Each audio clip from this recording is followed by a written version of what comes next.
Welcome to lecture 18. Today we will briefly summarize what we did last time and go on to a principle known as the principle of qualification. So last time we looked at the relationships between environments and stores. So the basic questions were: given an environment row on a set of identifiers ID and a store on a set of locations L, one question is, of course, does every variable have a location bound to it? And then secondly, is every location bound to a variable, and in particular is every location bound to a unique variable?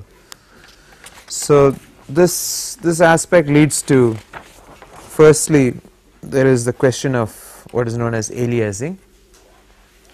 A location L is aliased if there exist distinct identifiers I and j which both refer to the same location, right? And aliasing and dynamic storage allocation can lead to these problems, like dangling references, where L is a dangling reference if there exists a variable which refers to L, but there is no corresponding location in the set of locations. Similarly, you can have inaccessible references. If you have a location in L and there is no way of referring to it, you would say that the reference is inaccessible. Okay, and then we also looked at some more forms of declarations. As I said, we could think of various composition operations on declarations. So let's look at some ML type declarations. So the main composition operations in ML type declarations are that you could sequentially compose declarations, have a simultaneous composition of declarations, or you could have nested declarations, right? So, and as I said, the three kinds of compositions, and these are really the main kinds of compositions one can normally think of on structures. The three kinds of compositions have approximately the following kind of diagrammatic representation, if you like. So sequential composition, you can think of it as taking an input of an environment, creating a new updated environment in which the next declaration is to be elaborated, and that in turn creates a new environment. In the case of the simultaneous declarations, what you do is you sort of elaborate the two declarations in parallel. In other words, you elaborate them both in the original environment that you have, and you take the union of the two environments that are produced. And in the case of D1 within D2, in the case of nesting, what you are saying is that D1 is sort of a via media by which the main declaration D2 has to be elaborated, producing a new environment rho 2, right? And the simultaneous composition actually requires a disjointness condition, so that you get a final environment in which the two environments are well disjoint and there is no confusion, right? The three kinds of declarations actually yield different semantics, as this example shows. So in each case you have to worry about where exactly the binding is. So what is the reference of each identifier? So in this case, in the case of a sequential composition, the elaboration of this declaration acts as an input to the following declaration, and therefore any reference to X here refers to the most recent occurrence here, most recent binding X here, and this X of course also refers to the most recent binding, and so you get this answer. In this case, of course, these two are evaluated in parallel in the original environment created by this binding, and so all occurrences of X on the right hand side actually refer to this X. So in particular, you could also have had an expression here which contains some X. So, for example, if you had some x plus 1 instead, then this reference of x would refer to this 3, right. So, I could have written it as x plus 2 so that it gives the same answer. Yeah. So, so then this reference of x refers to this binding, and of course again the scope of this, the binding of this let extends through this, and therefore this reference to x actually refers to this binding, and as a result you get an answer like 23. And in this case, of course, this binding here is nested within this declaration, and so all references to x in the original expression actually refer to the x in the original environment, and since this is a binding nested within this, all references to x here refer to this binding, right. So, okay, so let's look at the semantics of these declarations. Let me just briefly look at our notion of semantics of declarations or definitions. In most functional languages they are called definitions. So, you have a left to right evaluation mechanism. This is in which based on an existing expression transition system you can define the rules for elaborating elementary declarations of this form. When you have sequential composition, then we look at a left to right evaluation mechanism such that you have after you have evaluated this D1, you might apply this rule D2 several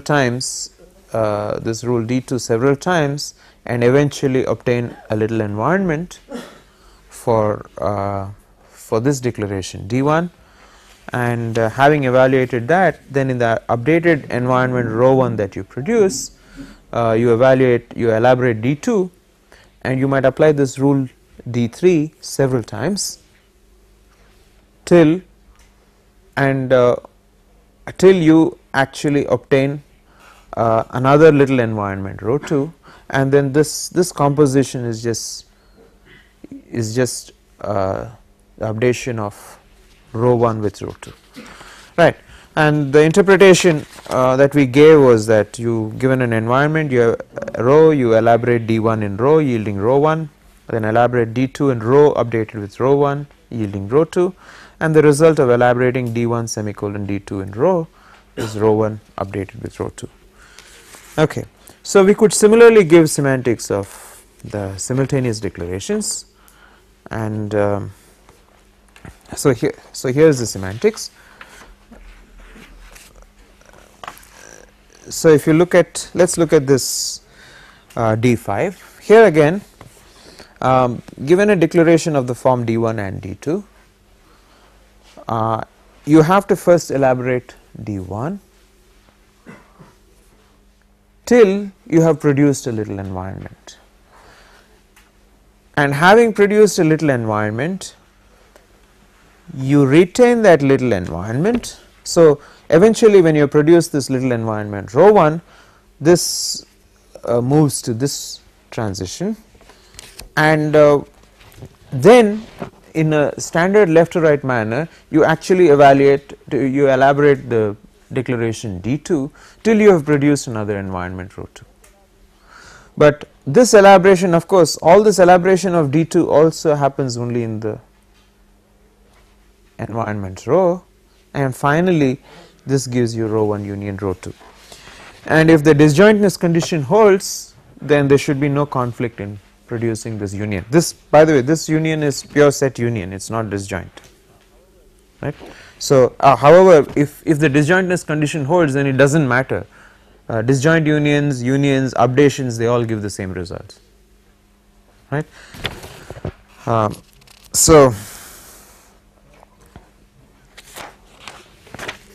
So we might interpret the semantics of AND as given an environment rho, elaborate D1 in rho yielding rho 1, then elaborate D2 in rho yielding rho 2, and the result of elaborating D1 and D2 is just rho 1 union rho 2, provided D1 and D2 satisfy a disjointness condition, right. So, one change that we could make to this semantics is that we could actually look upon simultaneous declarations, simultaneous composition as evaluating in parallel. However, we have given a sequential interpretation of that, where we have taken a left to right elaboration, which is not necessary, which is not strictly necessary. For example, if you had a very low level parallelism available to you, then there is absolutely no reason why D1 and D2 cannot be simultaneously processed. Since if they satisfy a disjointness condition, there is absolutely no reason why they cannot be done simultaneously. So you could give parallel evaluation rules, and in fact the idea of an AND is meant to be that you could have parallel evaluation. So you could have simultaneous movements of both D1 and D2 in the environment row, and as a creation, and so you sort of fork your declaration into two portions, simultaneously evaluate D1 and D2, produce the environments row 1 and row 2, and then join them both by taking a union of the two environments, right. So that's an exercise for you. Let us look at the semantics of the within declaration. So what happens here is that of course again we will follow a left to right evaluation mechanism. So you can elaborate the declaration D1, and by applying this rule D8 several times, you would eventually produce some little environment row 1. Then the meaning of row 1 within the meaning of D1 within D2 is obtained by elaborating D2 in the updated environment row updated with row 1, and by several applications of this rule eventually you would produce an environment row 2, and the meaning of and row 1 within row 2 just yields row 2, that is it, right. So the effect of row 1 is purely temporary and lies entirely with, I mean it acts as a qualification for evaluating the declaration D2 to produce this environment row 2. So at the end of the declaration what you have is only a little environment row 2, and row 1 has been washed away, right. So let us look at, so given an environment row,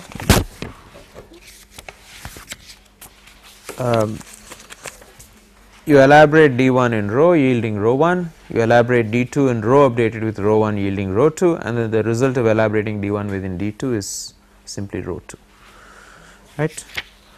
So now let us sit back and look at what we have done. We have looked at essentially various forms of blocks. So the let statement in ML, for example, the let expression defines a declaration to be used in an expression. So we might look upon this declaration as, so this expression is actually qualified by this declaration, right. Then we also looked at command blocks, which though the syntax was different are essentially in the same spirit. So you have a command which is actually qualified by a declaration that precedes it, and and then we also have our within construct, which actually in ML has the syntax local D in D prime end.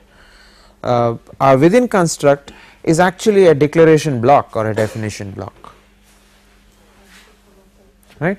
So and so what is happening is that this declaration D prime is qualified by this declaration D, and so we can talk about blocks in general as some syntactic category with a qualification, right. So you have, so a block in general has a qualification and a body, right, and this body could belong to any meaningful syntactic category which could be qualified, and this syntactic category includes declarations themselves, right. So the meaningful syntactic categories that we are talking about are mostly expressions, commands and declarations, right. So you could qualify any meaningful syntactic category with a declaration, and the basic idea is that you have this qualification which is really private to this body. I mean, it has no existence outside of the scope, for example. So it is a qualification that is purely private for the body of that particular block. So regardless of what kind of blocks, we might look upon this a block as consisting of some syntactic category. So you could even restrict your syntactic category. Of course, you cannot put in arbitrary restrictions, because it will still have to be inductively closed if you want to write a perfectly general implementation, right. So only if you by making restrictions which are very case based, you will be, what you will be creating is in the eventual compiler or your implementation, what you will be creating is a whole lot of particular cases which really have no relevance. But if your restrictions are such that your whatever syntactic category you have chosen is still inductively closed, that means you can still generate an infinite number of an infinite set of blocks from a finite definition, from a finite set of rules, then you can we might define a block as really as an operation in which there is some declaration which is private to some syntactic category, right. So I am using this new word private, but that is because the syntax of all those blocks was all different. So I am using a new meta symbol. So this is an operation which says that there is this declaration which is private to this syntactic category, right. So if you take, and the thing is that when you have this operation, the result of this private operation is to produce another statement, another sentence belonging to the same syntactic category, right. So the principle of qualification, which is something that is enunciated in Tennant's book on the principles of programming languages, just says that the body of a block may be any meaningful syntactic category, and the block belongs to the same syntactic category of that the body defines, right. So the body defines the same syntactic category in which the block the body of the block really defines the syntactic category to which the block belongs. We will see there are other ways of changing these things, and that if you even with some other qualifications you might actually change the syntactic category in which a certain block belongs.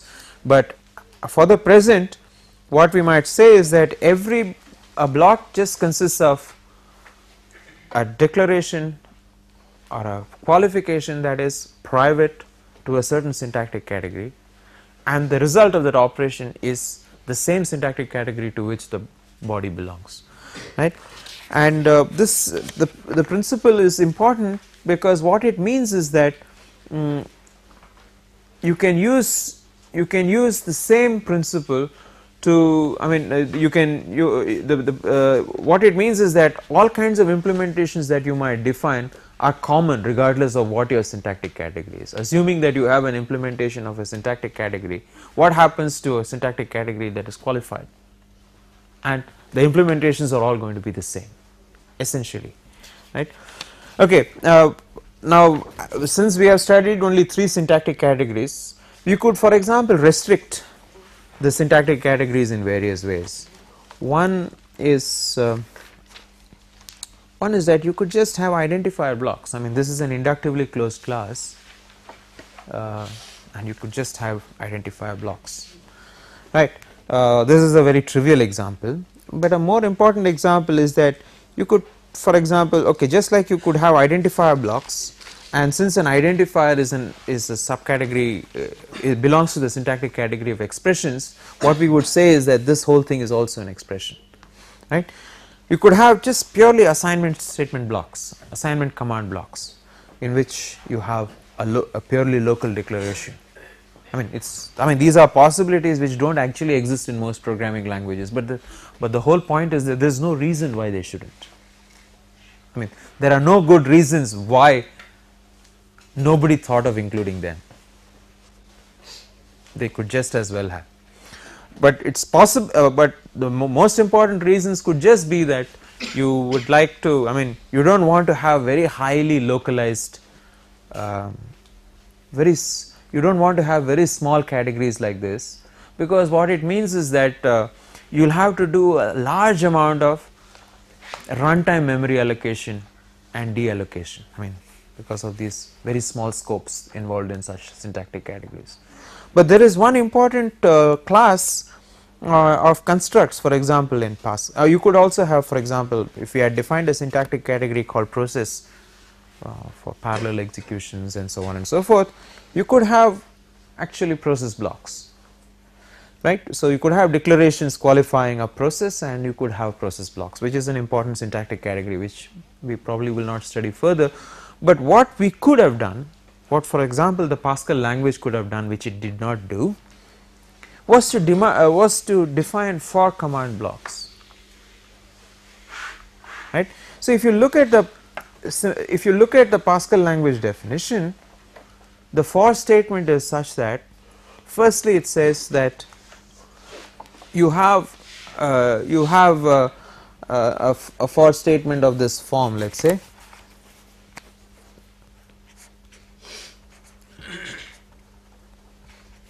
some expression E1, let us say 2 E2 do C, right. So now the way the Pascal language is defined, firstly this identifier I is treated as a variable, which means that it has to be declared early on along with the declarations in that block. Secondly, it says that of course it has to be of a type which is an order type, right, which is an enumeration, which is a type which could be enumerated. So it goes from E1 to E2. It says that, for example, this identifier I cannot be assigned inside the command C. It also says that I is undefined once you have exited this for statement. I know that most implementations don't actually enforce this restriction, but if you look at the Pascal language reference manual, it actually says that the value of this identifier I, the loop control variable, is undefined at the end of this for statement. Okay, the most natural thing then for this, and moreover you could use the same identifier I for various for statements within the same block. So the most natural thing to do would then have been that this I, if it remains undefined before this for statement, at least for the purposes of this command C, it is undefined before the for statement, and it is undefined immediately after the for statement, then the most natural thing is to look upon this I as having a scope which extends only up to this. Secondly, the idea of having such an identifier for us as a loop control variable is that it is only going to be a mere loop control variable and is not going to be used for any other purpose. So that is why if it is going to be a pure loop control variable, you cannot redefine I, reassign I inside this body, and if it is going to be a mere loop control variable at the exit of this for statement, you cannot use I again for any purpose because it is supposed to be undefined. So then the most natural thing to do would have been not to declare I as a variable, but use this itself as a declaration of I as a constant. Okay. So you can have I defined with a sequential composition of these declarations, right. So you could have I defined as whatever is the value of E1. So you could elaborate this declaration I equals E1, and the effect of executing this block C, you could use I for assignments of other variables, but you cannot assign to I within C, right. So this I is actually purely local to this block, and later you could actually change you could actually sequentially compose this, the first execution with the next execution. For I is assigned the successor of E1 to E2 do C, right. So then what would have happened is that this artificial restriction of first declaring I as a counting variable, firstly if it is a counting variable, then you have to remember to declare it. It might be a very large block, you will have to first remember to declare it. One of the most frequent errors that we compile time errors we get is that we used a for statement in some large block, and when you compile it, it says undeclared identifier. So that would have got eliminated. You would have clearly defined a local scope, a purely local scope. So you could look upon this as a new qualification, as a command qualified by a new declaration which allows you a range of values which are successively obtained, right. So this is something that, for example, could have been done in Pascal, which was not done, just because they were obsessed with the idea of this being a variable and changing its value. But we know that constants can also change values.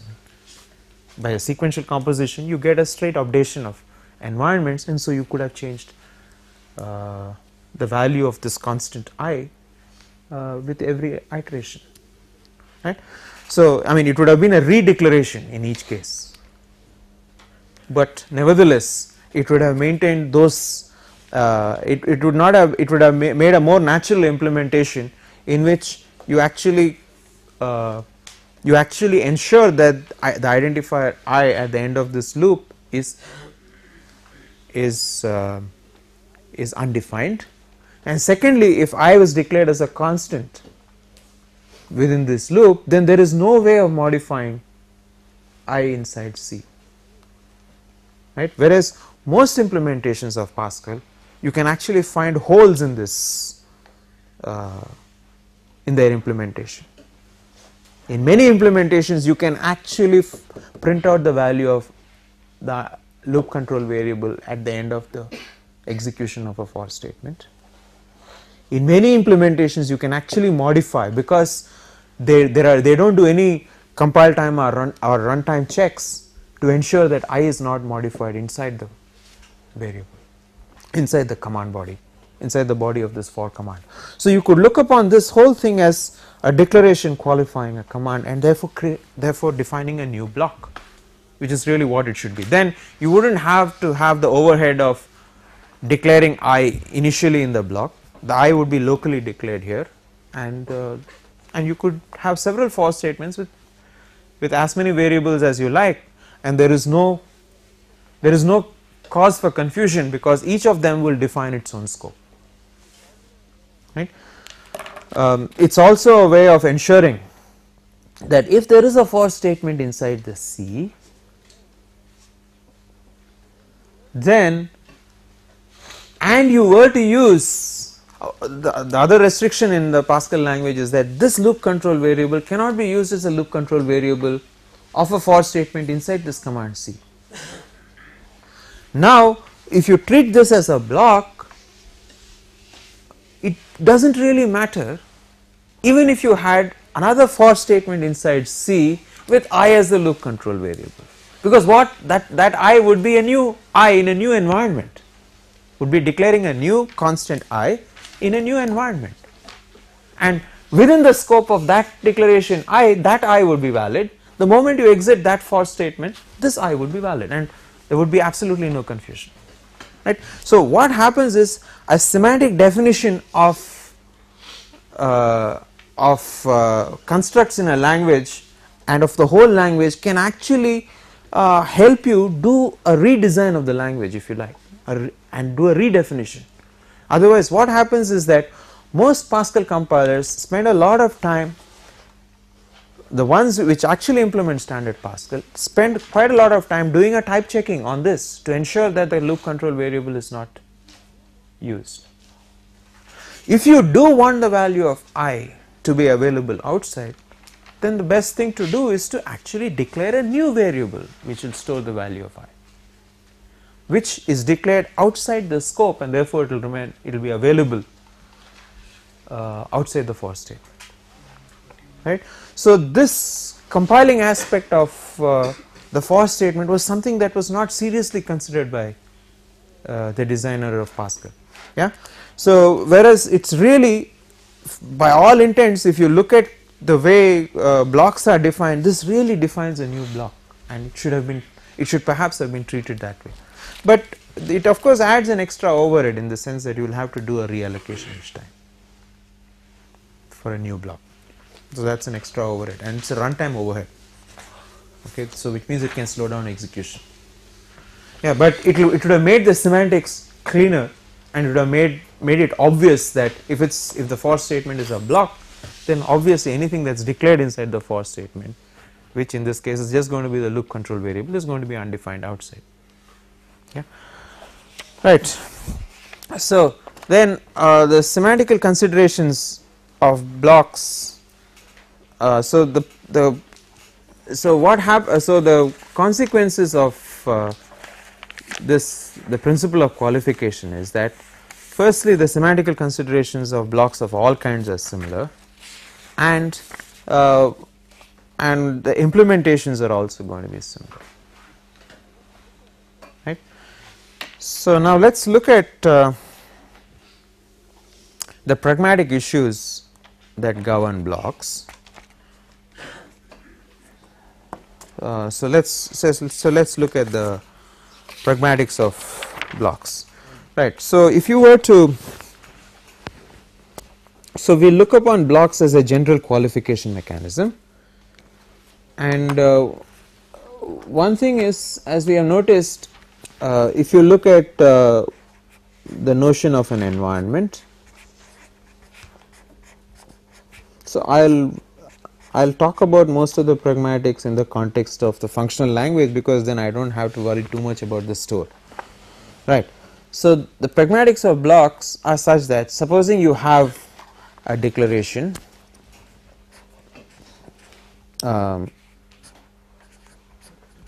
in some expression E.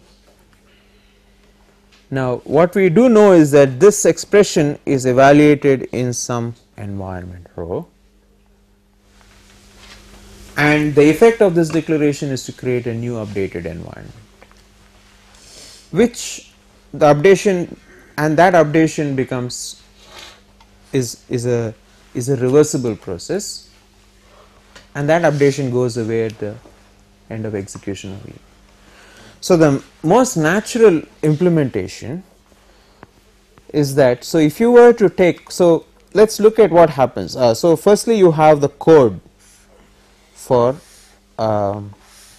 you have some code that is generated for the interpretation of an expression, okay. So this is the code segment, and you might also have, depending upon what kind of underlying virtual machine architecture you have, you could have a stack, as in the case of the PL0 interpreter. The PL0 interpreter defines a stack in which it interprets each of the codes depending on the values that are at the top. So there is a stack of values, right? There is a value stack in which, and what it does is, supposing you have a binary operation here to be executed, so it takes the top two elements of the stack, calculates their result, and places it back on the top of the stack. So it pops up two values, does the binary operation and places the result back on the stack, and thereby it executes the code segment. Okay. The code segment also could contain load and store instructions. Okay. So what you require is an allocation of memory for all the identifiers, right. So this allocation is also done on a stack, right, where, and the stack is the most natural thing for an environment. You have a reversible process and you want to revert back to an original base address of the stack, and that is very easy to do. So as you define more and more scopes, you would have more and more what are known as activation records. Okay.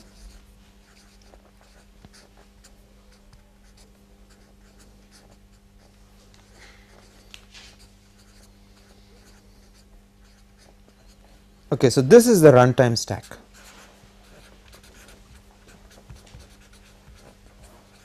And this is the execution stack. This execution stack need not necessarily be a stack. I just mentioned it because it's in the PL0 compiler, it actually runs on a stack. I mean, the underlying architecture is supposed to be a virtual machine, virtual stack based machine. There is absolutely no reason why you cannot get rid of this and work in terms of a collection of registers, okay, and an accumulator which contains the most recent value.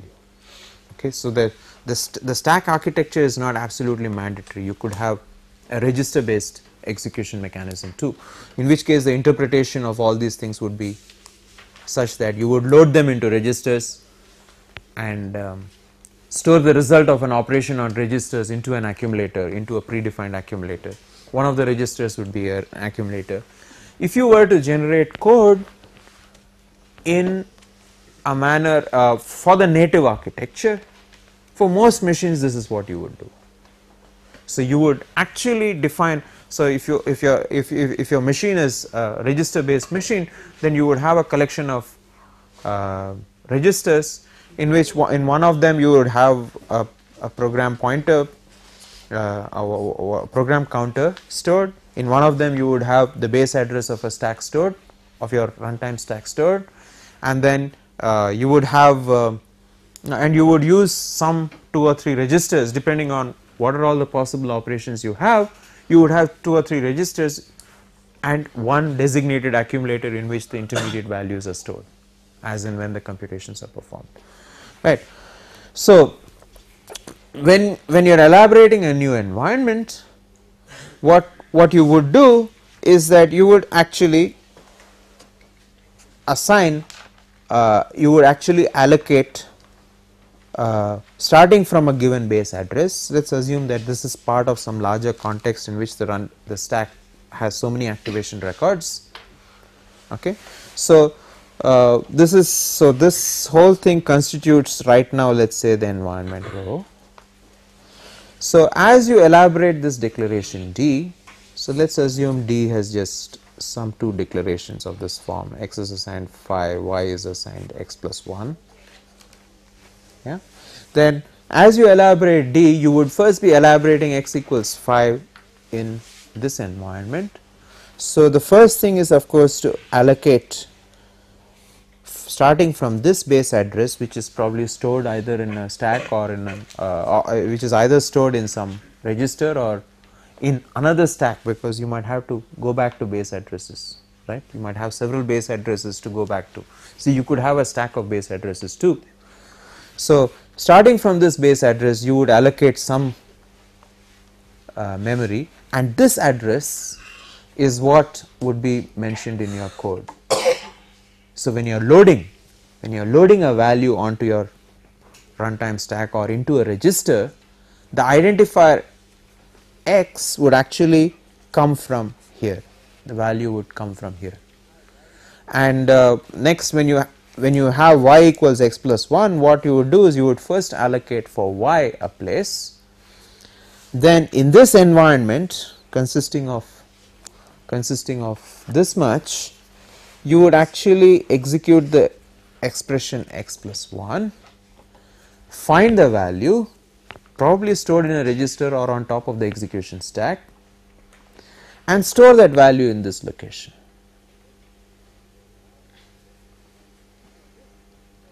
Right?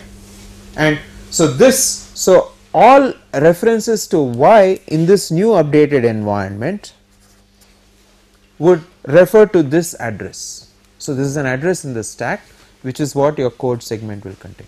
So your code segment will just essentially say that it will usually contain relocatable addresses. So the code segment, when it for all occurrences of this x, would actually be replaced by a reference to the current base of runtime stack plus 1, let us say. I mean, since we are considering unit cells all of the same kind, we have not gotten into complicated data types.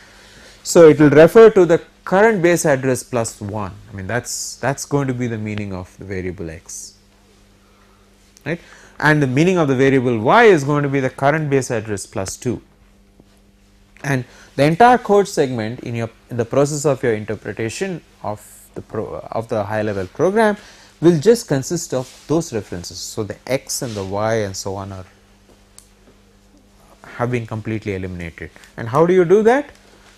You create a symbol table in which that address is stored during compile time. That symbol table is of course no longer available. Once you have generated the code, so in your code generation, every time you encounter the reference to an x, you look up the symbol table for the most recent definition of x, and if it's a variable in an imperative language, what it would mean is it would refer to some location.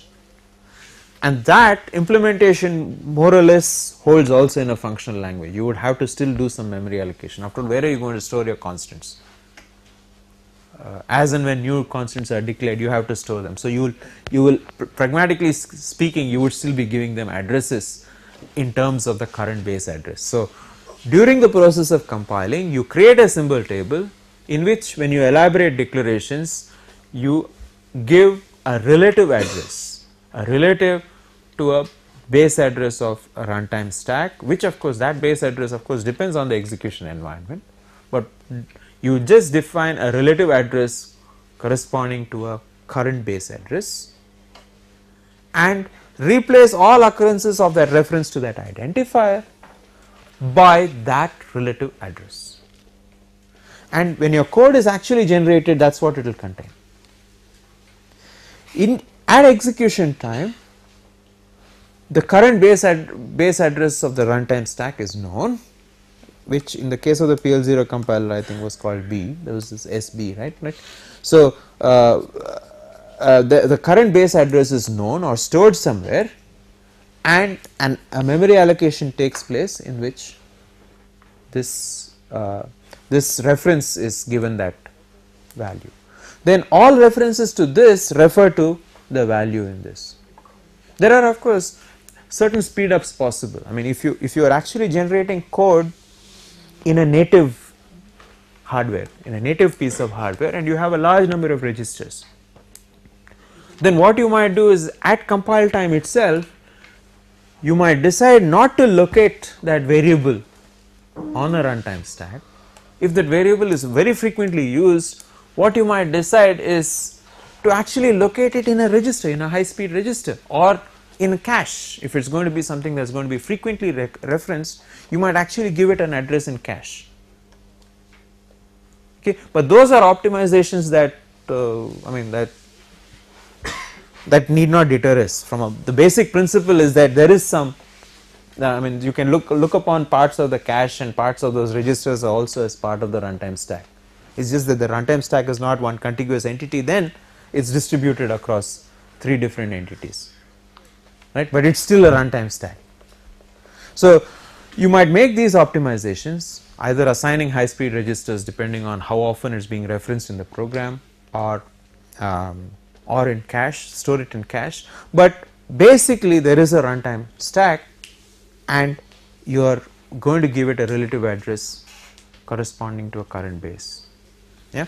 So it's important to understand this basic concept, because this is what we are going to use in all other forms of program declarations, whether it's procedures or functions or coroutines or whatever you have.